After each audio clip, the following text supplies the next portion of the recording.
Welcome back, my Jedi friends. And today I ask you a big question, quite possibly the biggest question that I've ever asked anyone on this channel.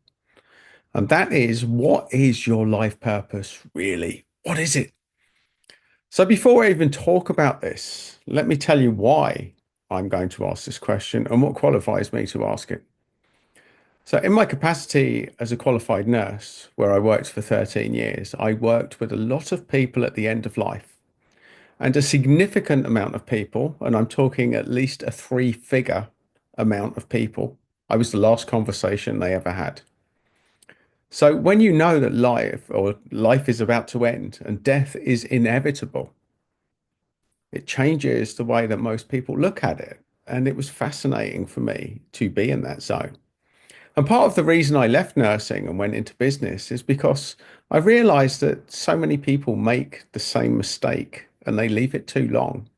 They leave it too long before they realize this. And I thought, well, if I could get to people before they have to hit this brick wall, which it often is, death, I think I can't imagine a bigger brick wall to life than that. Suddenly people wake up to other things. And most people live like they're going to be immortal. They never really question, what am I here for? What is the purpose? Is there a purpose? Am I just here to survive? Or is there a bigger purpose to my life? What legacy am I going to leave? And if you haven't asked those questions, then maybe you're at this video for a reason, because these are the sort of questions that I used to ask people. So let's go back and let's go back in time. Let's go back in time, my Jedi friends. As a nurse, they never trained me ever. I never went to a single workshop. We never had a single module. I never had any mentoring. It was never brought up. It was never part of the training curriculum how to deal with people that were facing death.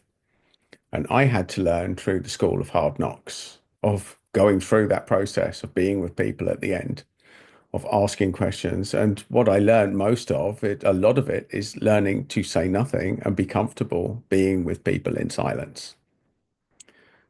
Because when people hit that zone, they're not really waiting for people to talk at them. They're asking people that ask some big questions at that time and then wait for them to answer it. That's what I found where the value was at. And some people realize the insignificance of their life. Some people realize that they're not going to be missed, that they're insignificant. And other people start to wonder, what difference have I made? Was there any purpose to my life? And if you haven't asked these things, or at least considered them, then maybe you'll want to join me today on this little journey, on this little soul journey that I'm going to take you on today, because this was an area that fascinated me. So let's look now at the things that people regretted the most. People regretted the most. People regretted not taking more risks. Most people regret not taking more risks, specifically when it comes to things like relationships that they never pursued, when somebody maybe moved away and they didn't move with them, or when they broke up and they didn't do anything about it, or they fell out with someone and they never got back in touch. The what ifs. They start reflecting on the good times that they spent together. When people's life flashes before them, it's generally a bunch of scenes of key moments in their life. Now, you could do this. If I was to say, give me the five key moments of your life, you might want to start thinking of that. If you had to summarize your life in five stories or five scenes or five experiences, what would they be? Now, just starting to explore these questions now could save you a lot of pain down the line, because ultimately, most people, if it's not sudden, if you die naturally of old age, or you get warning that you're about to die of cancer or something like that, you'll have plenty of time to reflect on your life, what it means, what's important, what you'd need to do, how you need to tie things off, and the things that you'd need to do before you died to reconcile things in your own head, the conversations you'd have. And most people change. Most people change dramatically when they're facing death. So here's a story. Here's a story of my bumbling journey into discovering this stuff. So we had a woman in one of the medical wards that we used to work in, and I'm going back now, probably about 25 years. And I was very good at dealing with what was called problem patients, patients that complained about everything, patients that were very negative. And we had a woman in that was very close to death. And we knew she was terminal. And what made it worse for her, she had some nasty diarrhea bug called C. diff, which meant she had to be barrier nursed in a room all on her own. And it stunk in there, folks. I won't lie to you. So her final moments were stuck being barrier nursed in a side room. And the doctors predicted that she would be dead within a certain amount of days. And about 7 days after the predicted date of death, she was still hanging on. And this woman, she was shouting at everyone. She was upsetting everyone. She was unfiltered in her vitriol for anybody that walked into that room. And she was so bad. I remember I went in for an afternoon shift, and two of the nurses were in tears. Two of the loveliest nurses that I ever worked with were in tears because this woman had absolutely eviscerated them. And I thought, well, anyone that can make these two upset is obviously a piece of work. And that's the nice version of what I actually called them at the time. But anyway, I walked into the room and I remember saying, doing what I usually used to do. I used to walk in the room, say, good afternoon, my name's Adam. I'll be looking after you today. What name do you like to be called? And she looked at me. She was like a scene from Lord of the Rings. And most of her hair was gone coming from me. I actually had hair back in the day, folks, believe it or not. I had hair back then. I had more hair than she was, but she'd a few strands of hair because she'd had radical chemo. Her eyes were grey around the skin was all grey, but her eyes were bloodshot and red. She looked like the character Gollum from Lord of the Rings, for anyone that looks like that. And she looked at me and she said, I'm not sure I can repeat what she said to me. She's like, what the fuck do you think you are coming in here? You bunch of the most offensive word in the world, apparently. Yeah. You pretend that you care. You come in here with your all too good smiles and attitude and blah, blah, blah. She continued in that vein for about 2 minutes. And when you're on the receiving end of that, it seems like about 2 hours, folks. I can tell you, she let me have it. She absolutely let me have it. And initially, at the time, I was very much in people pleaser mode. Yeah, I'm certainly not the person that you see on this channel today, folks. I was Mr. Nice, Mr. Nice for almost all of the time. I was Mr. Nice, Mr. Cool, Mr. Oh, there's a problem. We better get Adam. He'll be able to diffuse it. I remember standing there, and it was the first time in a nursing setting that I went through my process of, oh, I wonder what I've done wrong. Oh, what did I do to upset her? And then something clicked within me. Now, some would call it channeling, some would call it, well, there's lots of things you could call it, folks. You can put your own words to it, but something happened to me. And it was triggered by the fact that I thought this is exactly how she's treated these two lovely nurses that have come in here, that this isn't just me, that she's just letting anyone have it just because she can. Just because she feels she's got nothing to lose, she's going to be dead soon, and she's going to let everybody have it. So I let her give it to me. I stood and I listened to this tirade. It was like a tsunami of abuse that came my way. I remember standing in the middle of it and I went from, oh, fuck, what have I done? To fuck you was where I ended up. This is what you did to my colleagues, to my friends, to two of the most wonderful people I know. And you'll do it to more people unless somebody stands up to you. And I said something, and I can say this now because I'm no longer nursing, but it would have got me the sack. If anyone had recorded this, if anyone had seen it, would have definitely got me the sack. I pretty much, she obviously came in with the energy of fuck you. So I decided to mirror it, to reflect it back at her, and to give her a taste of her own medicine. And I says, you know what? I said, two of the loveliest people that I've ever nursed with, two of the most caring people, been in floods of tears, said they can't look after you anymore because you're so rude. You're you're like this. You're coming out with stuff that you just did to me, to everybody, and it's out of order. I said, you think they pay us enough to listen to this shit and to deal with your shit in all senses of the word? So there's two things that are going to happen on this ward that have never happened before when you die, which will be soon in the next couple of days. I said, the first thing is we're all going out to celebrate your death. And the second thing is that I'm going to buy everybody a round of drinks in the pub. So there you go. You are going to trigger two events that have never happened before, folks. And she looked at me and it was like, oh, and suddenly she ended up in tears. And I thought, oh no, Adam, you've really done it this time. And then I thought, well, do you know what? Let's have a proper chat. So I went over, I gave her a hug, which I wasn't meant to do because she'd been barrier nursed and I could have got nasty germs and it was all probably a bad idea, but it felt like the right thing to do at the time. And we had a long conversation, me and this lady. And she said to me pretty much that I started exploring her relationships and her life and what she'd done. She had a daughter that she hadn't spoken to for 30 years. The daughter had brought back um, her now husband. And this woman said, if you marry him, I'm going to disown you. And she did, and she did. And she hadn't spoken to her for 30 years. So I said, well, look, I can't guarantee anything, but if I can get your daughter back here, I'm assuming that you were not going to be the, you might want to be saying sorry before you check out. And so she agreed that she would. And through complete luck, I found a number, an old number of the next of kin. And the daughter obviously hadn't moved for 30 years. She was still at the same address. That was lucky. So the number had changed, but the address hadn't. I managed to get through to the number. I managed to get through the daughter. I managed to get the daughter to the hospital that evening.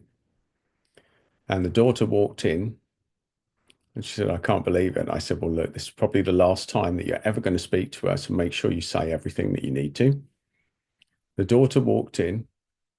The two of them saw each other. They started crying. They gave each other a hug. I left the room. About 2 hours later, the daughter left. She thanked me very profusely. She said, this is an incredible thing. Thank you. You've really helped. You've made a massive difference. The woman in question had three grandchildren in their teens that she'd never met. She'd never met, stubborn. But she managed to let it all go at the end. She managed to speak with the daughter to let stuff go and to leave things behind. And as I went down to find out, I got distracted. One of the other patients needed a bedpan, so I had to get the bedpan, and it took a few minutes. And by the time I got into the side room, this woman was dead. She was dead, folks. And it's the first time she had any sort of peaceful look on her face. And that's just one of many stories of working with people at the end of life and working out what's important and what isn't. And most of the time, bullshit comes up and you realize it's just bullshit. 30 years of bullshit because they were all so stubborn. Nobody wanted to talk to each other. Now I know that people that will watch my channel will say, well, you don't speak to your mum, Adam. You know, what's that all about? So here's the crucial difference, folks. The crucial difference. I choose not to speak to my mum because I know where it's going to go. I know she's not involved enough for us to have a sensible conversation. And she's a narcissist. She's always right. And I'm done with the bullshit of it all. But I don't hate her. So I have reconciled it. When I think of my mum, I don't think of her. I think of the whole family, the family ancestral line is where I put the healing. And I realize that this has happened. It's passed from generation to generation to generation. And part of my purpose in life is to break the chain of bullshit that has passed from generation to generation to generation. They never had the tools. They weren't as disciplined as I was. They weren't as prepared to let things go as I could. And what ultimately came down, people were bullied with the threat of inheritance. If you don't do this, I won't leave you anything. Well, that didn't work with me because I said, look, keep the lot, give it to the cat's home, do what you want with it. It's not my deal. I don't care. You're not going to use that to threaten me. So part of my purpose was breaking the chain, folks. And if you're watching this video, maybe that's part of yours. But what you want to think about is what is your purpose? Is there any purpose to it? For me, I think that's part of the play. Another part is to teach people skills, to give them the gifts that I've had to learn through the school of hard knocks. And a lot of people that will drawn to the channel, probably you folks, have the same healing gifts, have the same capacity to teach and use all of the pain that's happened in your life as a catalyst to teach from a place of authority. Because who wants to learn when people are in the most painful places in their life? Who wants to learn from someone that has no experience of dealing with it? Part of the empath's journey is to experience the pain, to alchemize it, and then to teach it. And if you're in that pain or you're on that journey and you're not yet teaching it, then maybe that's part of your life purpose. Have you thought about that, my Jedi friends? Think about that. So these are part of the tools, part of the stories about my journey into discovering what my life purpose may be.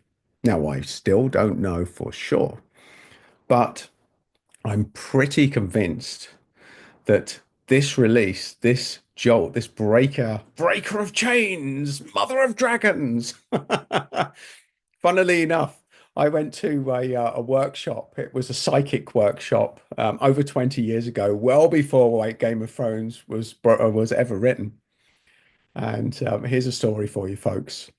So I'll tell you another one. This has just popped in my head, so I'm going to free flow and tell you this story. So I lived in Thailand for a couple of years. I went there traveling. My friend set up a bar restaurant, sold his house, and I ended up working there with him. I was in Thailand for 2 years. And it was probably the period I had the best relationship with my mum because I didn't have to see her. I used to speak to her maybe once a month, maybe sometimes once every 2 months. And we had good conversations. It actually represented the best relationship that I had with her because she wasn't around. She wasn't around, folks. There was a hint. Me living abroad actually was part of the best time to have a family when you don't have to deal with them. When the phone goes down, that's it, off. So she phoned me and she was in an unusually good mood. And she said, "Look, I found this workshop. You're coming back in a few months. Shall I book us on it?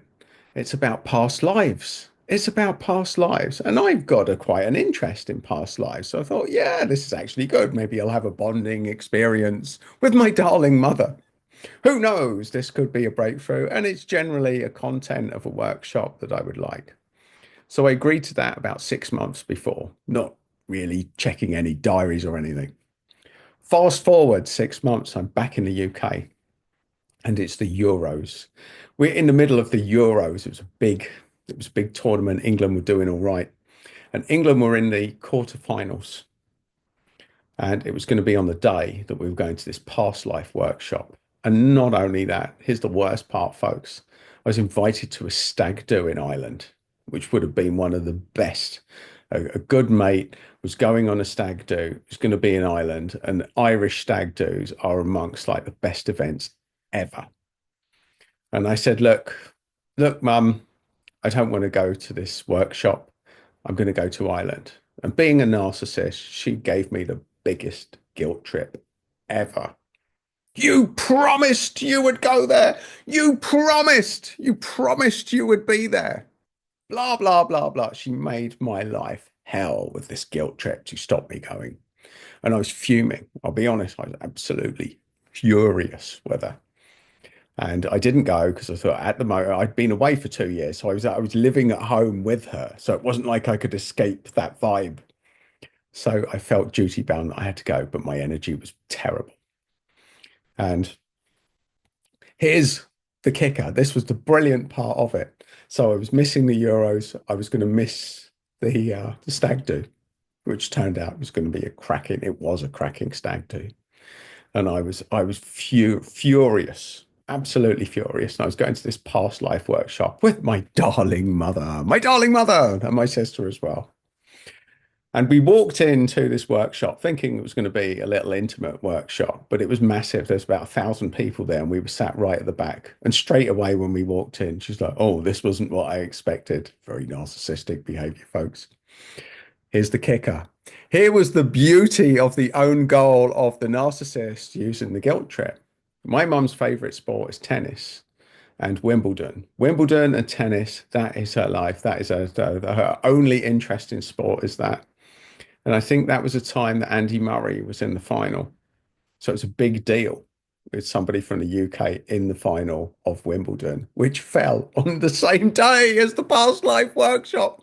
So all of this work that she'd done to guilt trip me out of doing the stuff that I would rather be doing that day, she shot herself in the foot. And in a very fucked up way, folks, that gave me a great deal of satisfaction. So she'd now scored a massive own goal to get me to this past life workshop.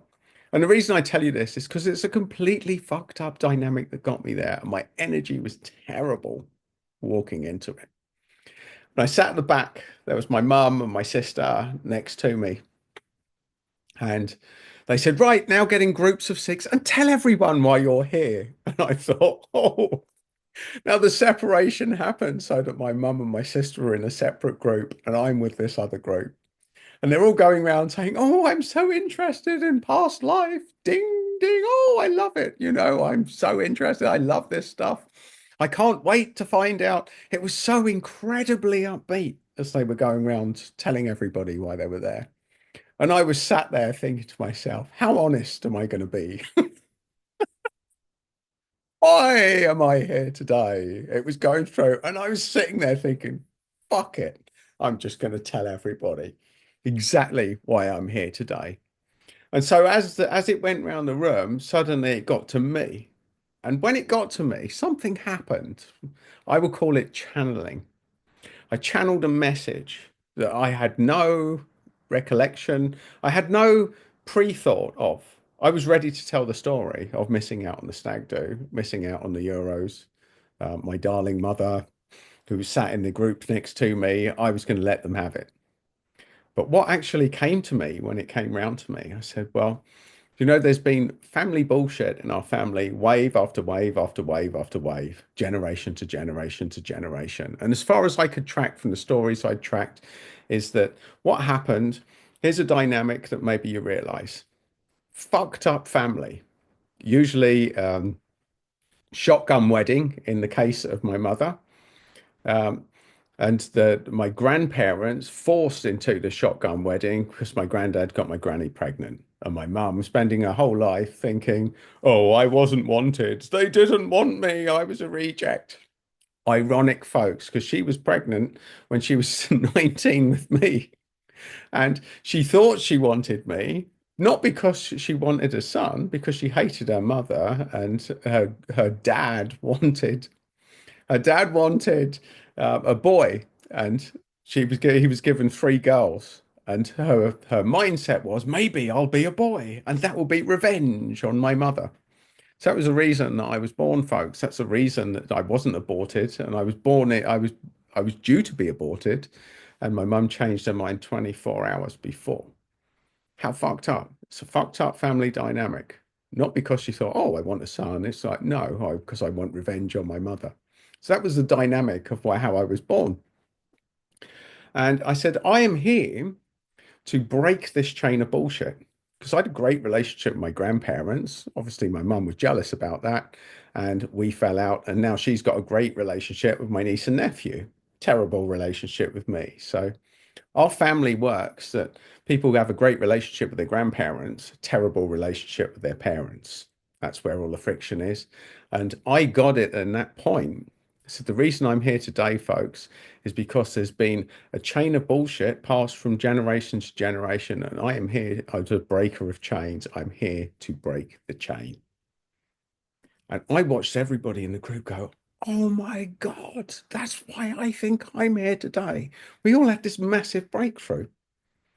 So retrospectively, when I look back at that, it's not with negativity that I missed out on a brilliant, legendary stag weekend. It's that I got this moment of insight, which helped me to direct where my life was and why I was here.